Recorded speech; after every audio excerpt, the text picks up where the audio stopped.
everyone, I'm Lilah McDonald, your host for NZ Business Magazine's podcast, Sustainably Ever After. Proudly brought to you by the Milford Foundation, a charity investing in local communities to build a stronger Aotearoa New Zealand. I'll be exploring the incredible world of sustainability and entrepreneurship. On this podcast, I'll be talking to guests who are making waves in the world of sustainability, those who have built businesses with a purpose, those striving to make their companies greener, and those leading the charge for social and environmental change. Beauty products can be up to 85% water, meaning mountains of unnecessary packaging is manufactured and used in the beauty industry due to the volume of these products. Brianne West saw this and created the world's first ever zero-waste beauty brand, Ethique. She used her degree in science to develop the product in her own kitchen and built the brand into a $100 million business that to date has saved over 41.5 million plastic bottles from landfill. Brianne is now working to increase that number even more with Incrediballs, her newest business launching in May that sells dissolvable drink balls. The Milford Foundation, supporting education, youth and the environment to build a better tomorrow for all New Zealanders. Find out more at milfordfoundation.co.nz. Welcome to Sustainably Ever After. I'm your host, Lilah McDonald, and today I'm joined by Brianne West, the founder of Ethique, the waterless beauty company she took from her kitchen to the world. Her newest venture, Incrediballs, will revolutionise the drinks industry when it launches in May. I don't know if it comes down to the fact that I am a big believer that anything is possible if you work hard enough and you have the right partners. But there are other drinks brands and tablets out there. They're not huge, but they are growing, and I hope they continue to grow. But they're all packaged in plastic, so they've got 90% of the way there and stopped. And that's because of that reaction issue. It's not a slight on the company themselves. It's always been a chemistry problem we hadn't solved. But I won't do it unless it's as close to perfect in terms of the product as possible. So if it had come out that even, a year and a half into this R&D process, talking about this on social media, that we wouldn't be able to do it home-compostable cardboard, I wouldn't have done it. And it would have been very honest. Welcome, Brianne. Thank you so much for coming. Thank you for having me. Really excited. Me too. So you founded multiple businesses with Ethique becoming a global success and now Incrediballs entering the drinks industry. What drives you to keep creating sustainably focused businesses? To put it bluntly, because there's a lot of problems that we need to fix. And so many of those problems are caused by business. So it makes sense to use business to fix them. And I think a lot of these problems are really easily solved if we took plastic bottles, for example, right? I mean, what sense does it make to produce something that is usually, depending on the product, let's say 95% water, bottling that in a plastic bottle and shipping all of that heavy stuff all around the world? That is a sentence I've said about Ethique. I constantly say about Incrediballs, but it applies to so many more industries, that kind of thinking. So these problems are easily resolved and business has the resources to do it. That's it in a nutshell, really. Yeah. So going back to a while ago, growing up, you were born in the Isle of Man, which I'm not going to lie, I had to look up where it was. But you moved to New Zealand when you were 7, I believe. Why did you move?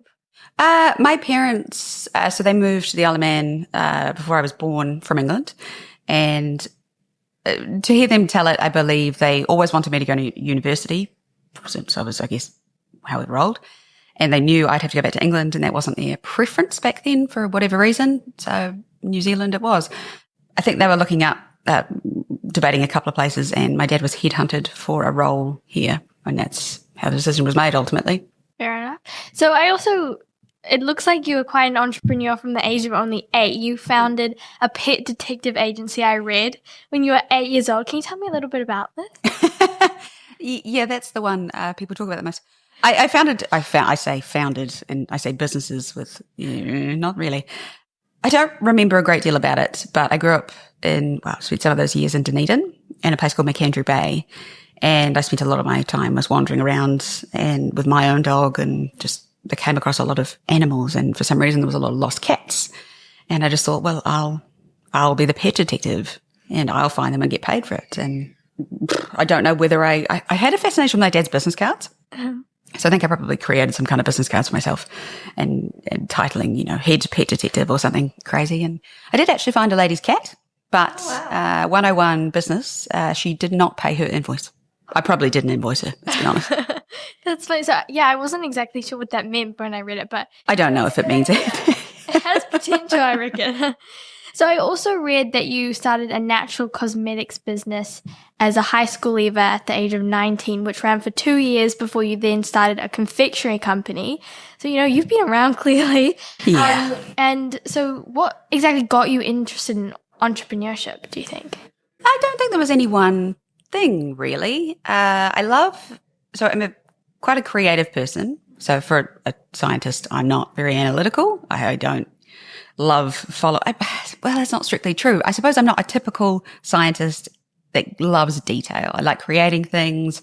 I love building things. And from obviously the age of 8, I saw that is through business primarily. And it was never a conscious decision. I wanted to be an entrepreneur.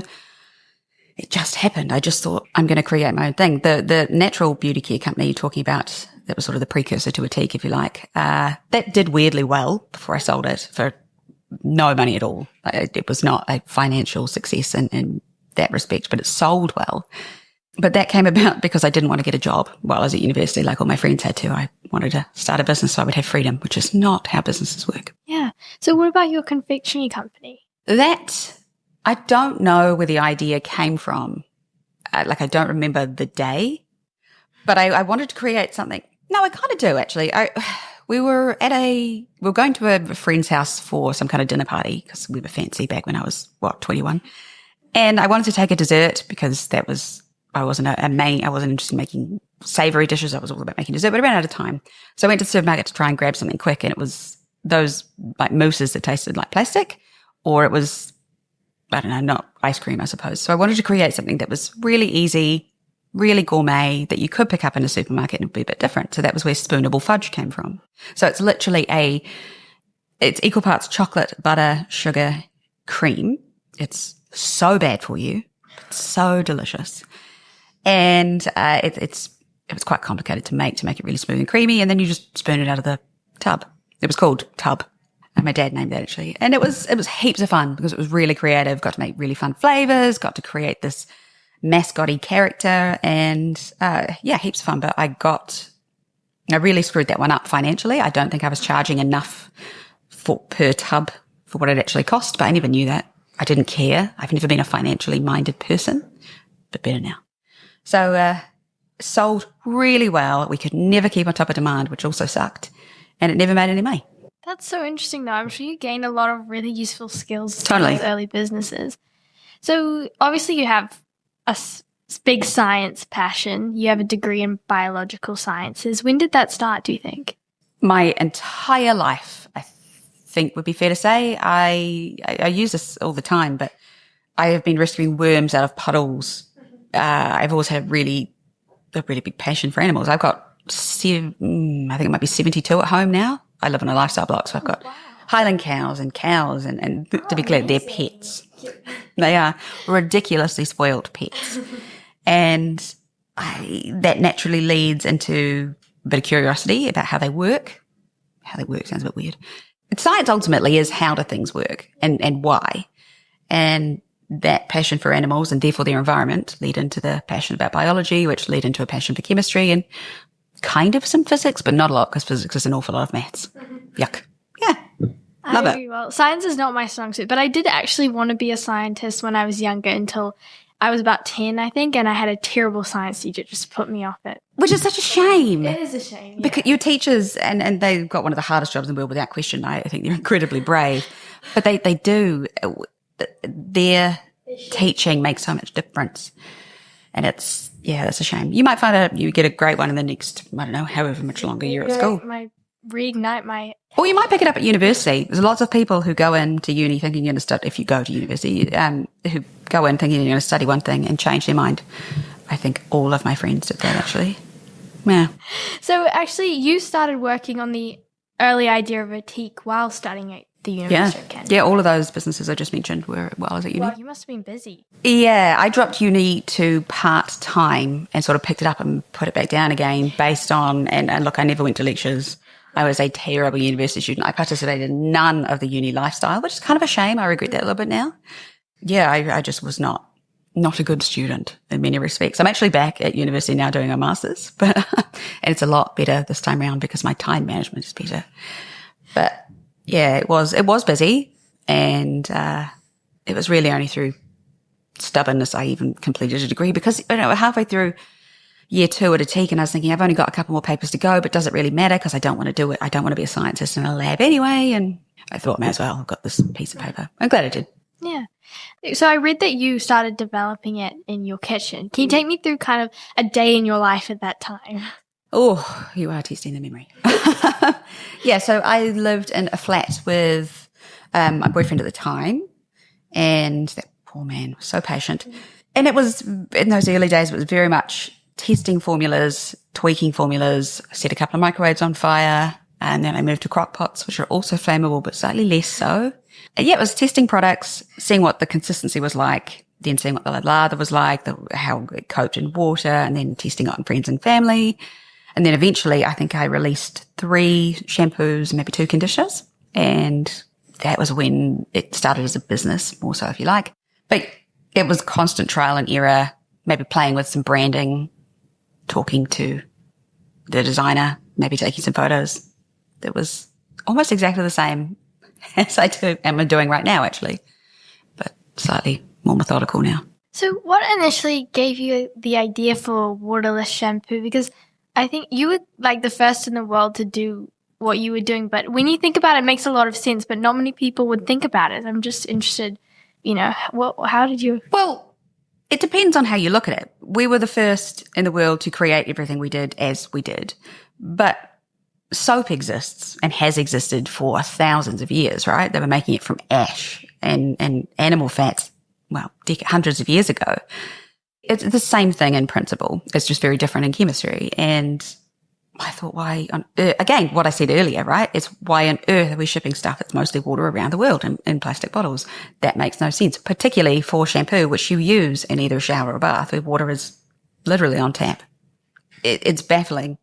And that's what I mean about, I don't think it's that I am drawn to be an entrepreneur. It's just I think this is the easy way to solve those problems. Yeah. And they just seem like such obvious solutions. The best ideas are always the most simple. Yeah, so you launched Ethique in 2012.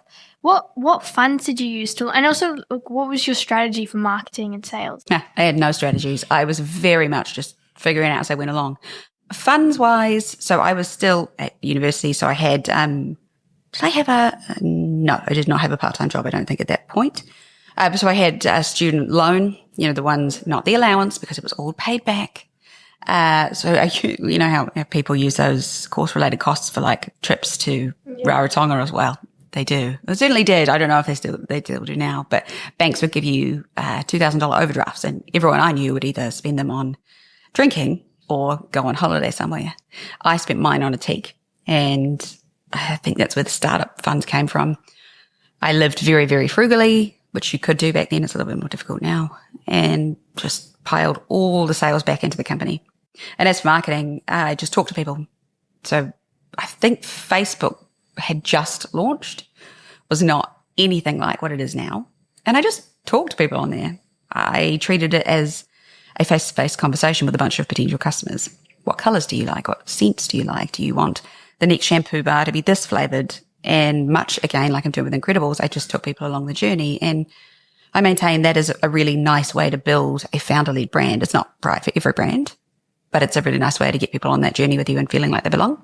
I recommend it for a lot of brands. Was it difficult back then, like seeing people around you, your fellow students, going out and partying and living the university life, and you were, on this incredible mission, but was it hard being? I definitely still partook in the partying side of things, probably a little bit too much at times, but I did have less freedom in time. So yeah, I guess it kind of did, because I was more of the going out. Like they did all the university club stuff, right? So they would join, I don't know, Forestry Society, which sounds boring, but apparently it was one of the best clubs on campus. they would join those. I never did. I'm not very extroverted, and I'm not very like join a group type person, I suppose. But I missed that side of things that they went and did. But yeah, I partied a fair amount. Yeah, fair enough.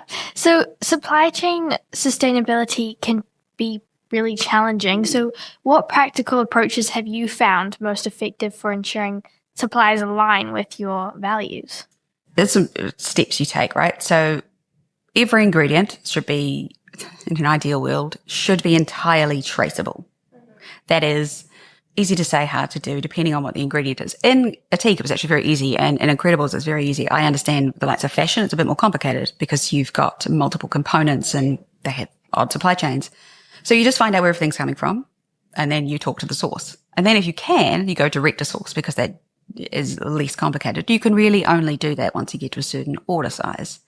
So instead of using distributors, which are usually really useful, you go directly to the company. Now, once you work with them, you might get them to sign a code of conduct, for example, or a supplier terms and conditions, and that's all well and good. But the best thing you can do is go and see them, which is, again, really easy to say, expensive to do. And because of all that, and because of that complication and the cost, I think the best thing businesses can do is focus on one ingredient at a time and really deeply understand that, understand where they're currently getting it. And okay, maybe there is potentially child labour involved, and people will be surprised to find out how much child labour is involved in a lot of supply chains. How do we get rid of it? Where else can we source it from? And once you're happy with that ingredient, pick the next one. And you don't necessarily pick the ingredients in the most things to start with, because like every sustainability decision you've made, if it's not something you've done before, you want to build your confidence that it's doable, but also it's financially viable for the company. It's all well and good being sustainable and ethical, but if you're not making money, unfortunately, you're not going to make any impact. So once you've done one ingredient, maybe you move on to one that's a little bit more complicated or is a little bit bigger, as in you buy more of it, and you find it gets easier and easier and easier, and people in the industry start to know what it is you're looking for. So when Ethique got to, certainly weren't a big company at that point, maybe a couple of $1 million in revenue. We were a palm oil free company, and that's 95% of your cosmetics have palm oil, and it's very hard to avoid because it's in all your emulsifiers and thickeners and things. And I was out there looking for a replacement ingredient for a fatty alcohol, which is, again, in most cosmetics. And there's only one on the market, there was back then, I'm not sure about now. And the supplier of the current said to us, well, we will make you a palm-free version based on our relationship, our understanding of what you want, and the fact that we believe that you're going to grow. So having that upfront relationship at the beginning, even though we were very, very small, was really, really useful. So even if you don't think as a business that you're in a place to have those relationships, I actually do think it's really useful in the future. So, okay, you had Ethique up and running. 3 years after you founded Ethique, you turned to Pledge Me for crowdfunding in 2015, and in just 10 days you raised $200,000, I believe. So why did you make the decision to go on Pledge Me? So you were selling equity, right? Yes. Yeah. So we did equity crowdfunding, and I love equity crowdfunding. I will do it. I will probably do it for Incrediballs. I think it had just been legalized in Aotearoa, and I think we were one of the first countries in the world. Yeah, don't quote me on that, fairly certain. And this would have been 2014. It was legalized, and I had watched a couple of companies go through it. I think we were the 5th or 6th. Again, don't quote me on that. And I just love the idea that you were bringing people who supported your mission along. So I had been building this community the whole time on Facebook, as I mentioned earlier, and they were so keen on the brand. And a lot of them were asking me, is there a way we can invest? Is there a way we can help support you further? Which was very sweet. And I kept saying, well, no, unfortunately, I don't think so, but thank you. We ran into a point where we needed cash. All growing startups need cash, most of them anyway. And the obvious choice was angel investors. Now, this would have been a fine choice, but on a chance meeting, I think I met Anna Gunther from Pledge Me, who's the founder and CEO of Pledge Me. She told me about equity crowdfunding, how it brought your crowd along with you. It seems like an easier way to raise cash, because talking to investors can be very daunting, particularly back then. Felt like I was a very baby business person who had no business as being in any room with anybody, no idea what I was doing. And Pledge Me just seemed like a lower bar, but with friendlier people. So I think we launched a campaign in 3 weeks. We had to pull together an investment memorandum, and you have to get a bunch of lawyers and accountants to sign off. We did lots of pitch practice and made a video. I think I washed my hair in my parents' back garden on camera. And, we kicked off, and as you said, in 10 days raised 200K. You set a minimum and a maximum. I think 150 was our minimum and 200 was our maximum. And we sold about 16% of the company. And the really cool thing that is probably the proudest, or one of them, is those earliest investors got a 4,800% return on that investment. So it paid off a lot of mortgages. A lot of people, or a couple of people have told me it enabled them to retire when otherwise they may not have been able to. And that's why I like crowdfunding. And I appreciate that investing in a startup is massively risky. And a lot of people think equity crowdfunding has lower bars. I don't think it does. The burden of, you've still got to provide an awful lot of information to your investors. But yes, your investors are more everyday people rather than people who are a little bit more understanding of, say, investment terminology. So you do want to factor that in. But talk about making investment accessible, and getting people who wanted to support businesses they loved and businesses that had the same mission as they do. So cool. Loved it. Loved everything about it. Amazing. So, Ethique from there grew so fast. I read that the revenue grew around 999% over 3 years. Yeah, I was really mad about that. Why? Because it could have been 1,000. Oh. Yeah, we won the, I don't know what year it was, so probably 2019, the Deloitte Fast 50 fastest Christchurch or Canterbury business and fast-moving consumer good business, which is pretty cool. But 999%. 1 more percent. I mean, I think you did pretty well. Don't worry. Never mind. Next time.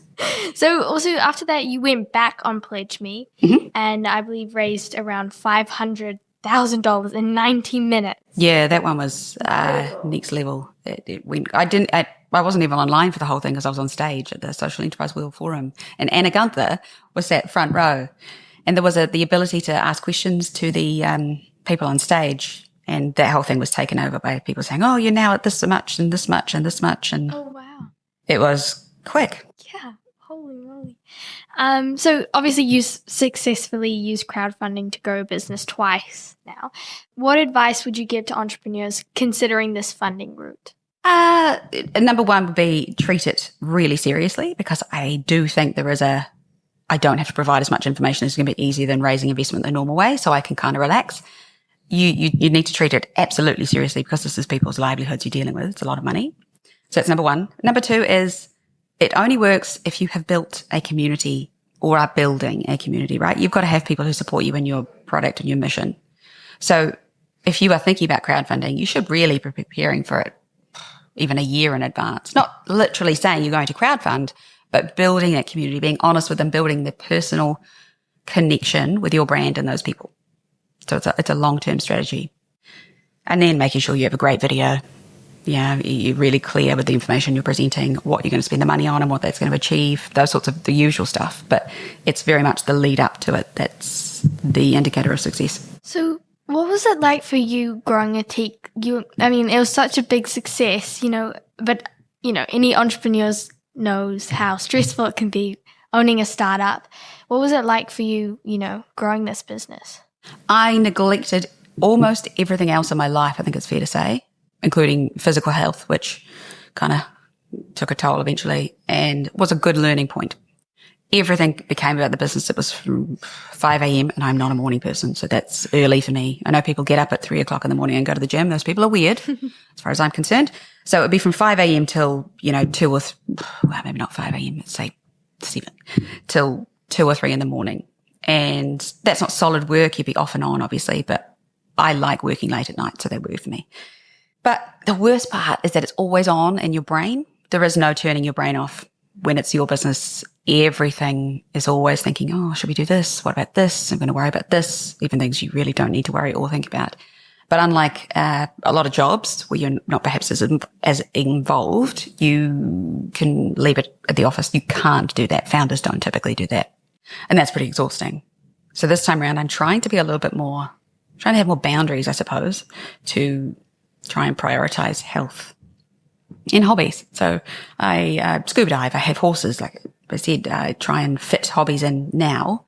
And I would really encourage founders to do that because there's this culture to hustle culture, to go and work your ass off and sleep under your desk. And there's lots of glamorous examples of people doing that. No doubt they're successful, and it's definitely a way to do it. And I'm not saying you can get away without working really hard, but an exhausted founder is a useless founder. You need to be on the ball, have energy to be creative and to be really useful for your business. So you do need to maintain yourself. Were there any points throughout your journey with Ethique that you think just made it grow so fast? Like any specific events that happened, or was it just grinding? Oh, no, there is one very specific event for sure, which is the Huffington Post event, shall I call it. I was in Hawaii for a women's conference. I think that would have been 2015, 2016. Tiny business, 4 people in a very small lab, probably the size of this room, and making about 50 bars a day. I did an interview while I was there with Forbes magazine. I was very excited because the Forbes magazine's a big deal. I thought a lot of people would read it and it would put Ethique on the world stage, but nobody read it. Nobody saw it, which was pretty gutting. But a couple of weeks later, I got an email, actually I think it was an Instagram message oddly, from a reporter for the Huffington Post who said, saw your story in Forbes, loved it, have written an article about you. And that's when I saw how many orders and emails and private messages and suddenly followers we had all over various platforms. And that was very quickly a nightmare. But it was also the point where we became aware of the interest internationally. It showed that people wanted this product, that they understood the mission, and that they were really excited about supporting it, which was really sweet. It was a nightmarish few weeks, and that was when Britney Spears Facebooked she shared us on Facebook as well, and Ashton Kutcher made a video about it, and it all went mad, and there was just chaos. I think we alternated as a team of 4 again between crying and laughing hysterically. It was stress personified, but it was a lot of fun, and that was a huge turning point for the business. Not as big as people think in terms of sales because we had to cancel the vast majority of the orders. Wow. But it was a turning point in understanding that this was something people wanted. Yeah. And how to go and find them. And that was when we decided to start exporting to the States because we were tossing it into Australia first, which I think would have been a really bad decision. Australia is way harder than people think it is. Would you have done anything differently if you knew like the popularity of your brand would skyrocket so fast? Would you do anything differently before that so you could have made Oh, yeah. Would have built a factory earlier. Beyond being able to prepare for the demand, perhaps? No, I don't think so. You can always look back and say, oh, I wish I'd done that. It would have been better. But I can't emphasize enough how much of business success is luck, which sucks. You can't control luck. Yes, the more you work, the luckier you get, absolutely. But an awful lot of business success is timing and luck. And I think people need to think about that when they consider business failure, because it's not necessarily that the team wasn't right or the product wasn't right, or it could be a whole multitude of different things, but it also can be people got unlucky. So many businesses just struggle because of that. And I think Ethique was really lucky with timing because it was that period where people started getting interested in sustainability in a broader term, but particularly plastic. I am noticing, this is very anecdotal, but I am noticing now in our communications when we talk to our incredible community about plastic or environmentally friendly messages, the response is much less than it was when Ethique started doing it. You could put it down to who knows what. But I do think the world is now at the point where the sustainability message is nowhere near as compelling as it was. And it's never been enough to sell a product. People will not buy a product because it's sustainable, which sucks. But yeah, it has to be above and beyond its competitor for people to get excited about that. But that is very different now because of all the changes going on around the world. It'll be interesting to see how that goes with Incrediballs because it's essentially the same messaging and a different product. Yeah. So Ethique has now prevented over 41.5 million plastic bottles from being manufactured and used. Yeah, what do you feel when you hear that number, first of all? I'm just, there's 2 points, right, which is silly. But one, that's awesome. A startup from Aotearoa, started by an idiot in her kitchen, grew, got acquired because I've obviously got nothing to do with it anymore, and is still creating impact on the world stage. I love that. I'm very, very proud of what they are going on to do, and I hope they continue to go and hit 100 million. But then I also think, in comparison to the 1 trillion bottles that just the drinks industry uses, let alone the beauty industry, it's kind of nothing. And that's a really stupid negative attitude that we shouldn't have, because to fix all these problems, it's going to take a lot of different people doing a lot of different things. But in all honesty, it's like, yay, but also, oh, it's not really enough, you know? Yeah, I think everybody that starts a movement like you probably have similar thinking. But yeah, I've learned on this podcast at least that you just have to start, and doing a little thing is better, so much better than doing nothing. Absolutely. And it doesn't matter if it is genuinely little in terms of impact. Every little bit helps. And most importantly, it makes you feel better. I don't know about you, but I am trying to stay away from the news and stuff at the moment, because I like to stay informed, but I'm genuinely at the point where I'm starting to feel it quite negatively affect my mental health. So I just want a break. Yeah. And the thing that makes you feel better is going in and doing good stuff for people or for planet or whatever it is. I mean, I just spent Saturday planting a whole bunch of natives around my property. It just makes you feel heaps better, even though, yeah, sure, that ain't going to save the world. Yeah. But it makes you feel like you're doing something. Yeah. It's funny because I watched your second Pledge Me video. Oh, God. And I don't remember what that one looked like. Just you sitting at, your desk with the... Oh, yeah. That's right. Yes. But in it, you said your goal was to reach 1 million bottles, I think, by... Oh, yeah. I can't remember. 2020. Yeah, 2020. So I'm assuming you hit that, but, it's amazing. Now you're up to 41. We hit that in 2018. I think we hit 10 million in 2020. There you go. It's incredible. But when you set those kind of goals, like 1 million by 2020 seemed laughably huge. Yeah. And then we got there and I thought, oh, The 10. next one. Yeah. It's incredible. So you sold a majority stake of Ethique in 2020. How did you know it was the right time? No such thing. There is no such thing as the right time, and there's definitely no such thing as knowing. I was up and down all over the place. We had spoken to lots of VC firms historically as to whether we wanted to get investment, and we always decided in the end no, because no one was the right fit. But then COVID came along and it stopped us being able to travel so freely, which is how we managed all our export partners, particularly to the UK and the United States, which were our biggest markets. And whilst you can do a lot via Teams, you need to be face-to-face with buyers or with PR professionals or whatever. And we couldn't do that. So we thought we could try and hire people without meeting them, which is tricky because I'm a crappy judge of character, or we could go with a strategic partnership.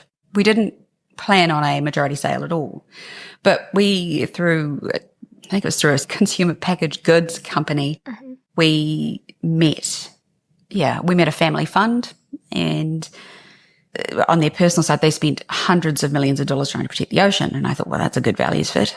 And after a lot of due diligence and a lot of paperwork and folders and emails and horrendous amounts of bureaucracy, we came to that agreement, and it worked. Yeah.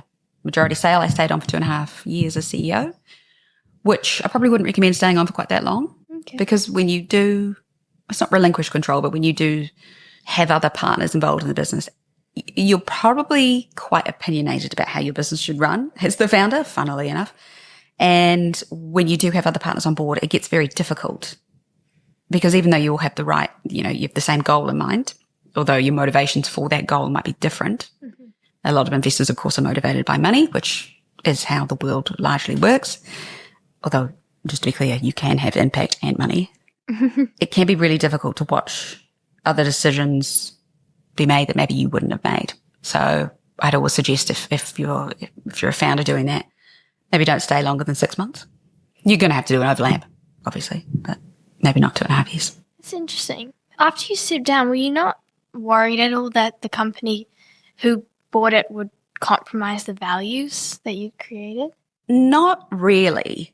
I don't pay much attention to them, what they're doing now.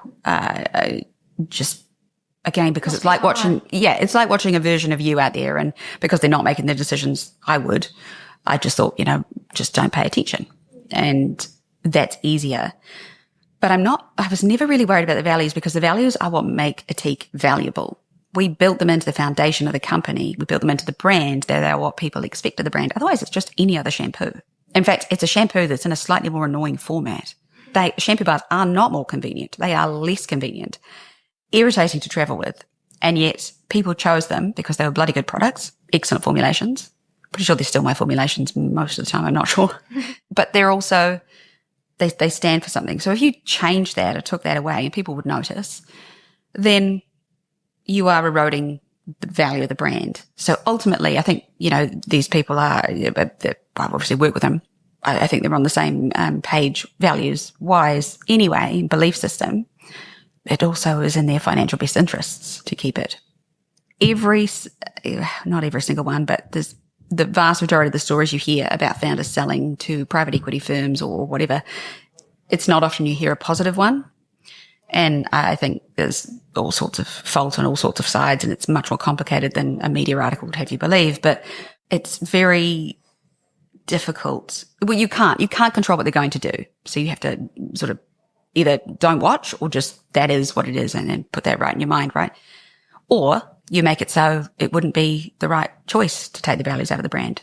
And I didn't do that intentionally because I assumed I'd never sell it. But that's what ended up happening, was that's what made Ethique worth the money they paid for it. So you'd be stupid to change it. Yeah. So you were talking before about how, a product won't sell because it's sustainable. It's got to, have its own merits outside of that. And then, you, like you said, you built those values into sustainability into Ethique. How do you recommend, creating the right balance of having a good product but still staying to your values? Because, I'm sure, going out and getting it palm oil free certified, things like that wouldn't have been easy. It would have been time consuming. Probably not the best business choice if you were just solely for making money, I would assume. So how do you keep that balance? You're absolutely right. Going palm oil free was the worst decision for the business financially. On average, those ingredients are 16 times more expensive. Yeah. It's, again, a kind of the same answer, I suppose. If you make it part of the brand and therefore part of what makes that brand compelling to consumers, it's very easy to stick to that and to make sure you have that embedded into the product. And that is part of what makes the company commercially viable. What a lot of mission-driven entrepreneurs will do is go too far the other way. And I'm very idealistic, so I have to temper myself still. But I was much, much more so that way in, 23, 24 when I started it. And I used to make every decision with the lens of sustainability only. That isn't a good call, because you do have to have an eye on financial sustainability and, again, making sure the product is awesome and works for the consumer. So now I make decisions through those three lenses. They don't necessarily all rate the same, though, because if something isn't sustainable, it doesn't matter how financially viable it is, I won't do it. If something is the best choice that's available from an environmental standpoint, is commercially viable and will make a great product, perfect. Because the term sustainability is kind of overused. But you have some hard set barriers. I'm not going to do anything that uses petroleum byproducts, as an example. I'm not going to use anything that has palm oil. So my alternatives are to use this and this. Is this commercially viable? Well, it makes the product more expensive, but I can communicate that to the consumer by educating them why and what happens in a palm oil plantation. But also, actually, it turns out, for Ethique anyway, that per wash, they were the same price as a Pantene product.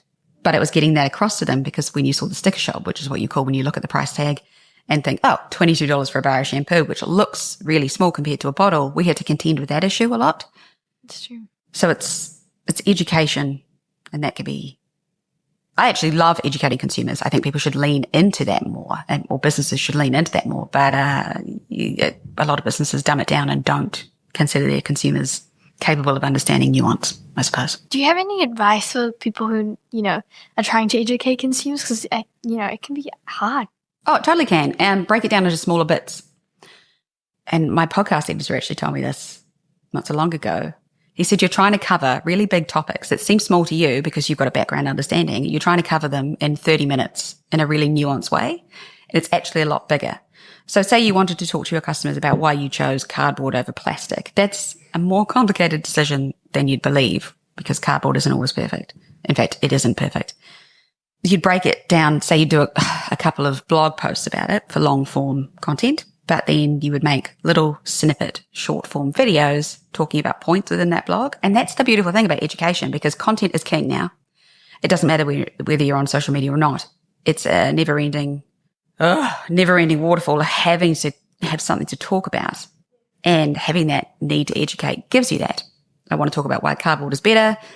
So I'm going to talk about the life cycle of cardboard versus plastic. And the next one, I'm going to talk about the problems with cardboard. because you want to be honest, because being honest shows that you have truly thought things through and leans into that trust that you need your community to have. And if you do that right and you engage with I hate the term engage, it's such corporate nonsense, but if you talk to people in the comments and answer their questions and honestly, then really I don't want to say easy because I don't want to make it sound like I'm trivializing it, but it kind of is, because it's just like talking to family and friends. What do they want to know? Why do they want to know it? And let me break it down for them in various different formats. Yeah.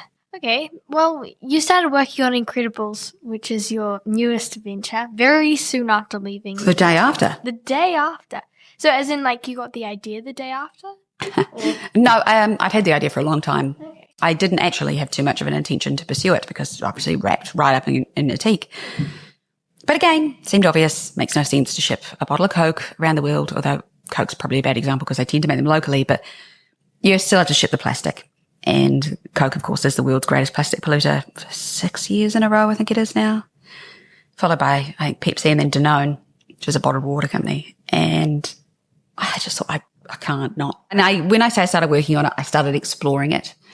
I started doing a lot of research online and started understanding why Barocca is in plastic, not in cardboard. I figured it was a cost-cutting exercise. It's not, because tablets are really reactive to moisture in the air, and I wouldn't do it if I had to package it in plastic. So the more I looked into it, the more I realized we were going to need some clever chemistry to make this work so that the tablets were very stable when left naked, so that I could put them in home-compostable cardboard, which was a nightmare. That's why it took 2 years.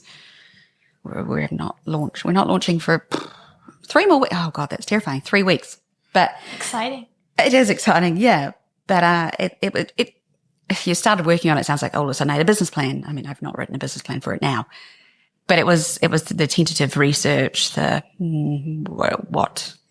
are we going to start looking at? It's evolved massively from where I thought it was going to be. Well, okay, so the Incrediballs is essentially another first in the world for a tea. For a waste-free drink, it is, yeah. Yeah, a waste-free drink. And it's very similar to what you've done with Ethique in a different format. Yes. Why do you think you were the first to come up with like, especially because I'm just thinking in my brain, you came out with Ethique, which has been going for a long time now. I would just wonder why people didn't see that and think like, oh, this can be applied to other industries, but you're still the first to do it in the drink industry. I don't know if it comes down to the fact that I am a big believer that anything is possible if you work hard enough and you have the right partners. But there are other drinks brands and tablets out there. Barocca is a supplement brand, but there are other drinks brands out there. Just a few. They're not huge, but they are growing, and I hope they continue to grow. But they are all packaged in plastic. So they've got 90% of the way there and stopped. And that's because of that reaction issue. It's not a slight on the company themselves. It's always been a chemistry problem we hadn't solved. And a lot of businesses, because those pieces of plastic to consumers won't matter very much. So that's the commercial piece coming in, right? If it doesn't really stop us selling the product, why would we continue to innovate and spend money to make a claim that no one really cares about, is what I'm assuming a lot of these conversations go and like. But I won't do it unless it's as close to perfect in terms of the product as possible. So if it had come out that even, a year and a half into this R&D process, talking about this on social media, that we wouldn't be able to do it in home compostable cardboard, I wouldn't have done it. And I would have been very honest. I would have said, the technology's not there yet. See you in another 5 years, right? Thankfully, I didn't have to do that because it would have been really awkward. But I think I'm unreasonable but also optimistic about what we can do. And if a business is already working, why would those businesses disrupt it with something which is going to be more expensive? Because cardboard, to use that same number, is actually 16 times more expensive than a plastic bottle. So you can understand why they don't do it. The business case is not very strong. Yeah. But it's the right thing to do. So how did you actually solve that problem of you being able to not package in plastic?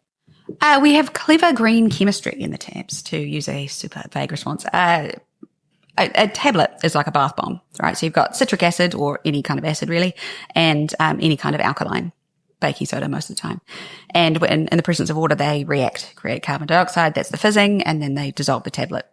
It's exactly the same principle, but we've basically added a few things in to disrupt the reaction unless there's a lot of water present. So we've added nicotinamide, which is not like nicotine. It's also called niacinamide, which skincare people will know. And that's actually a very good ingredient for brain and skin health, which we're going to start talking about in a few blogs on Incrediballs, education piece again. And creatine, which is something our muscles naturally make, or our skin cells naturally make, but also something that we take to build muscle and help with a bit of brain function. That took years and years. And this is where the timing comes in, right? So there was work done by a university in the UK and backed by a lab who had been doing this for years. And timing wise, we hooked up at the right time to create the product together. And that went from there, really. Wow. So, I mean, does it taste like actually drinking a soda? I mean, like, your cola flavor, does it taste like drinking? Weirdly, because when I requested some cola, so we worked with a taste house separately to add for the flavors, because flavor is complicated. My God. Ethique was a dream to formulate in comparison. So I'd like a cola. They formulated it for us specifically. And I thought, it's not going to taste anything like it.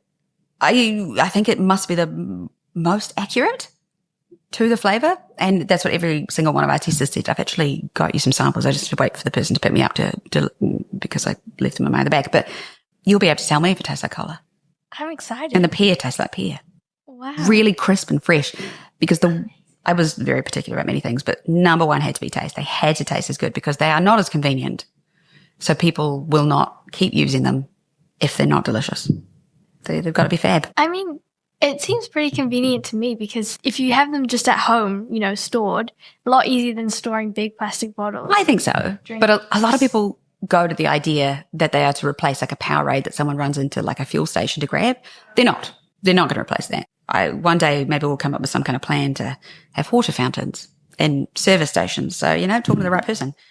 I see synergy, as a corporate would say. But for at home, or if you're a person who wants to take something that tastes better than water to the gym in your reusable bottle, they're perfect for camping and tramping and travel and on planes. Anyone from New Zealand listening, I am waiting for your email.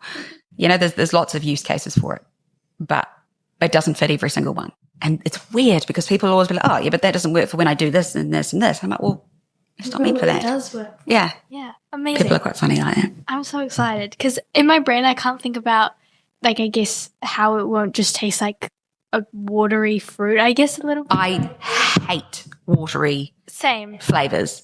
I think I have trauma from when my mother made me water down Raro to half strength. Ugh. I think most of my generation probably does. It had to be strong. It had to be tasty. Yeah. And that was a year and a half of the 2 years.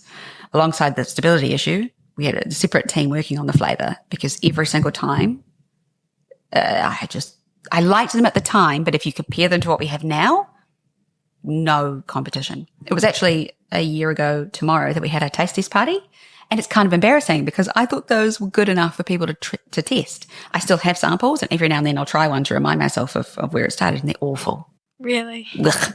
We've come a long way. Wow.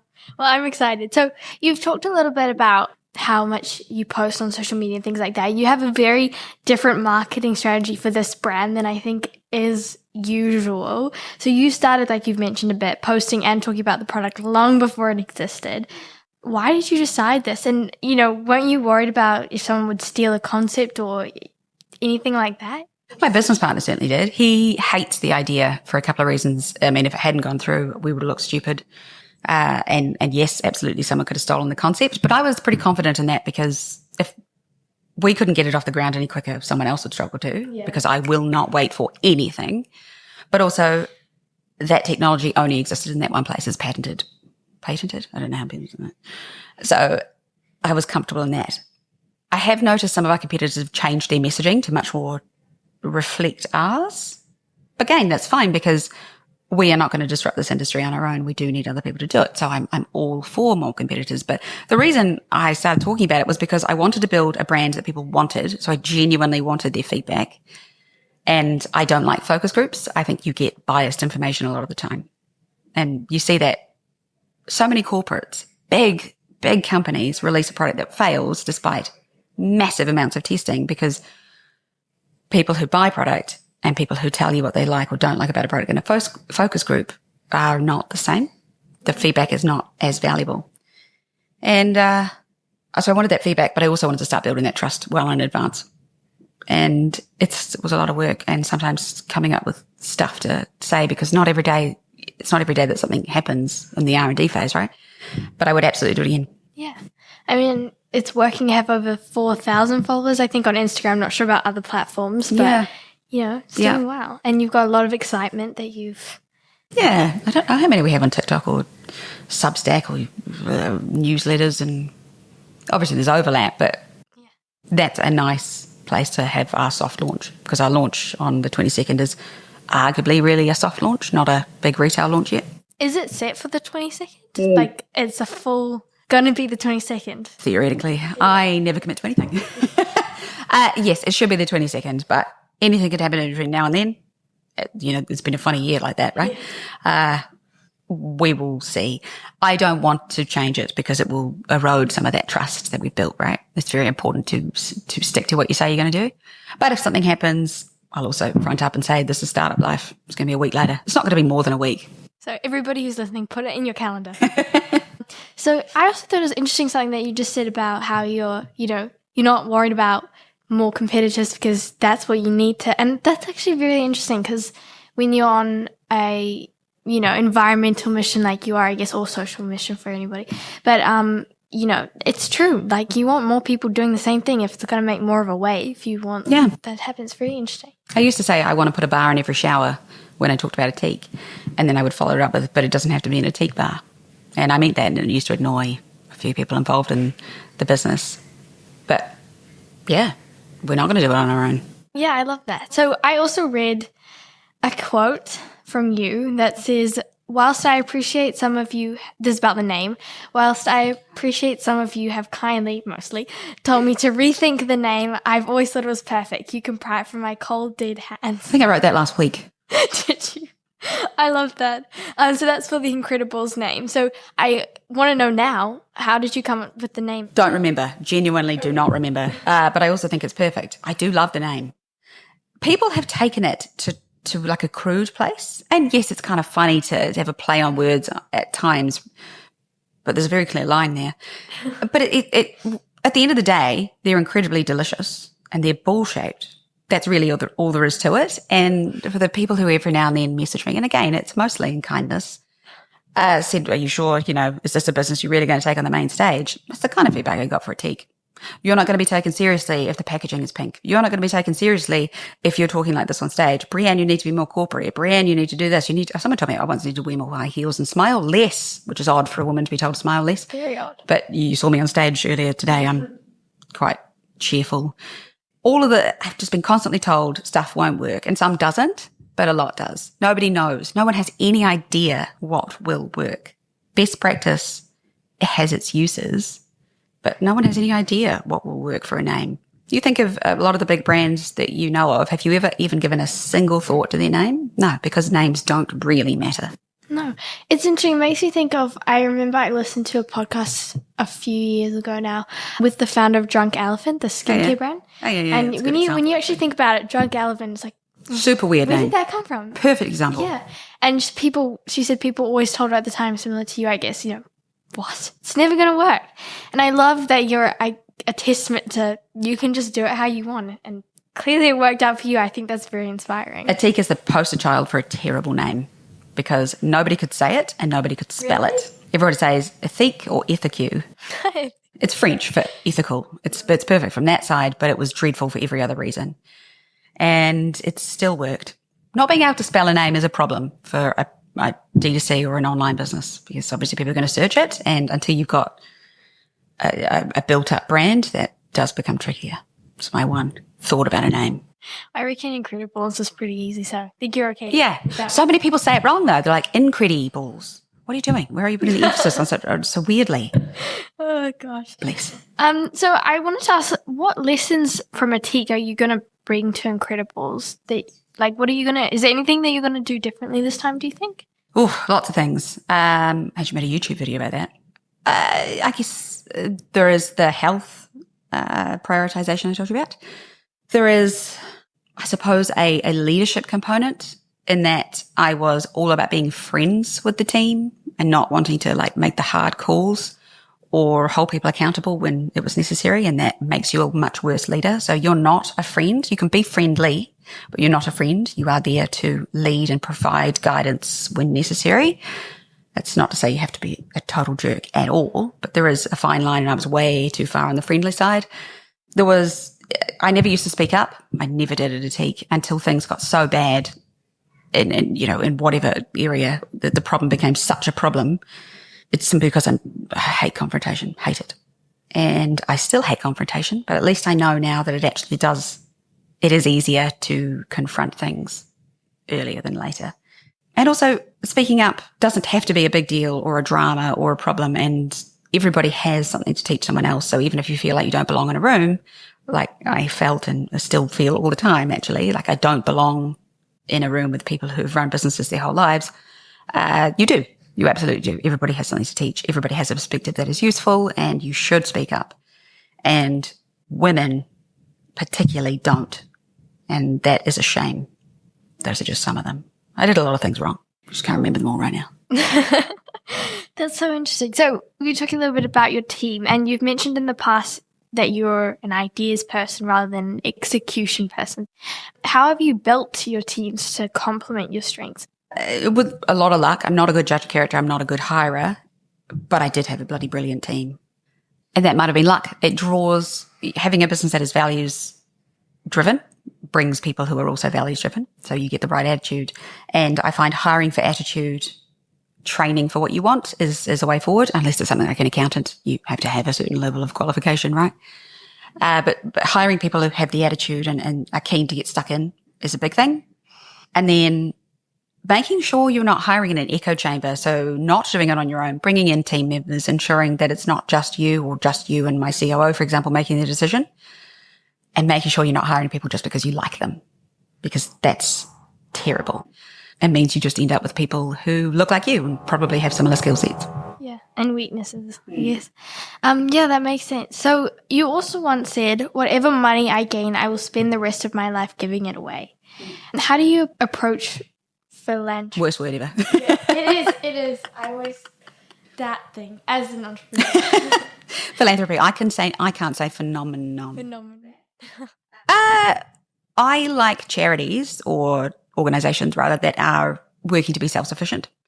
This year we have seen charities lose on average, well, it depends, I don't say average, but between, say, 30 to 70% of their income because of government cuts, which have had effects, right? As a charity, you want to try and work to be self-sufficient, and that's a very tricky line to walk, which is why I focus on business.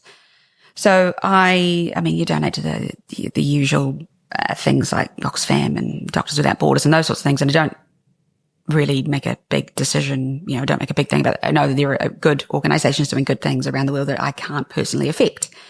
So that's one way of looking at it. But the things I'm involved in more, I try and exert some energy to go and create a more self-sufficient charitable program, and I'm also trying to convince more businesses to be in that social enterprise model, because that way you're kind of both. You're a business with a charitable angle, like Ethique, like Incrediballs, but you have the financial stability so that regardless of the international world, you're in a better position to be donating.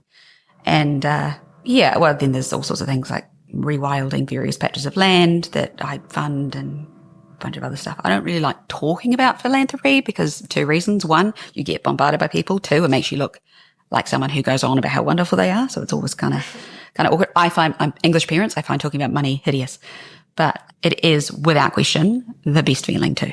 That's very cool. Yeah.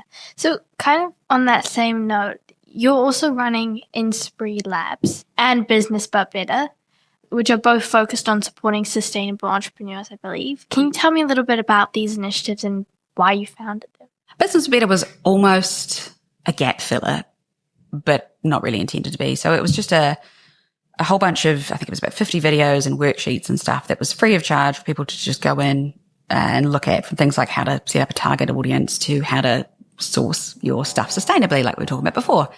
And it was because that information is not particularly readily available. All of your business courses are about how to make as much money as possible, right. Drop shipping and blah, blah, blah. I wanted to provide the counterpoint, how to create a mission-driven business. And it was free. We tapped some business mentoring groups on the side, which were paid. And we had a bunch of people who are now tuning through some really cool growth stats, actually. Some really, really nice businesses based around the country who are trying to use business to make the world a better place.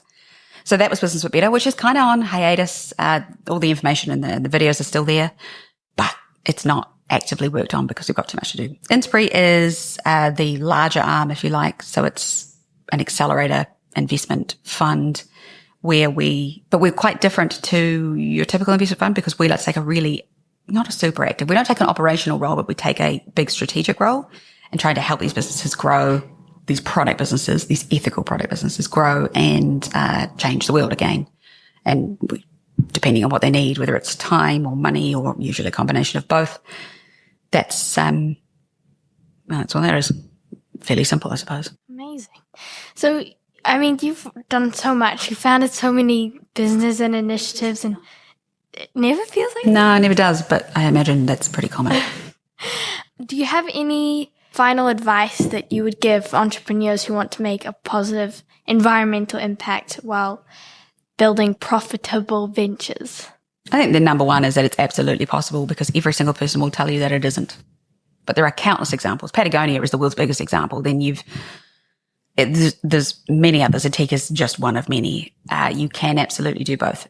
And a positive environmental impact does not necessarily mean you're perfect because there is no such thing as a perfect business. So if you are out there and you're wanting to create a business that does good as for the environment, the first thing you want to think about, which is always seemingly the last thing a lot of businesses think about, is the product. Because all these businesses out here have, they're selling plastic bottles filled with water, right? As an example. But they're like, for every bottle we'll sell, we'll plant a tree. And they consider that a net positive. That's nonsense. The first thing you should work on is ensuring that your product is as low impact as possible. Everything we do has an impact. That's fine. But you want to make sure it's as kind to the people involved in making it and the planet as possible. And that will continue to change as technology changes, as your access changes. You can always get better. Then you look at your operational stuff. But every single thing you do that is better does make a difference and it is worth pursuing. And it's totally doable. So we talked about Ethique. We talked about Incrediballs. We've talked briefly about Inspire Labs and Business But Better. You also have a podcast called Now That's What I Call Business. You're also a WWF board member. You've just done so much. It's incredible when you think about it. It's amazing. What's next for you? Oh, God. You're not even 40 yet and you've accomplished so much. It's so inspiring. That's scary. Yeah, I was 38 the other day. It's, that feels scary. What is next? Look, honestly, launching Incrediballs and then probably a couple of other business ideas. Couple of other? Well, there's just so many ways you can create a product that is better and has lower impact. Yeah, there's just so many ways. And I really like the early stage of a startup, not super interested in it being an established business. I'll either sell it or pass it on to someone who's going to carry on in those same values and is interested in doing that sort of thing. That's the fun side. More of the same. Technically, Now That's What I Call Businesses. I put that on hiatus. And I focus on the sustainability one. Now That's What I Call Green. And I really like the environmental sustainability education piece, but it is totally a philanthropic venture that's a massive drain financially, but it's a lot of fun. Yeah. We're going to need more of that. Amazing. You're so inspiring. You've done amazing things. My last question, what do you want your legacy to be for future generations? I don't know. I never really thought about it. I don't really care. Actually, no, it's not true. I want people to know, not just think, but I want people to know that it is possible to have business and make a good impact at the same time. Or to have a profitable business and to make a good impact and change the world and to use business to change the world. Yeah. And there's countless examples of people doing exactly that. But if I can contribute to people understanding that a little bit more, perfect. Brianne West is an extraordinary example of what can be achieved in the sustainability space.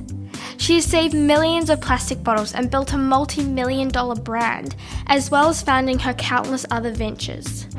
What I find really inspiring about Brianne is her persistence. Her journey hasn't been easy. People have told her it would fail, but she proved those people wrong, figuring it out as she went and creating an incredible legacy. And I can't wait to see what she does next. If you want to find out more about Brianne and her journey, go to briannewest.com. And if you want to find out more about Incrediballs, go to incrediballs.com and follow them on all the socials. Thank you so much for listening. That was Brianne West from Ethique and Incrediballs on Sustainably Ever After. A special thanks to sponsors of this podcast, the Milford Foundation, working to create a sustainable New Zealand for future generations. Learn more at milfordfoundation.co.nz. Don't forget to subscribe to the podcast and stay tuned to nzbusiness.co.nz for more details on upcoming episodes and bonus podcast material.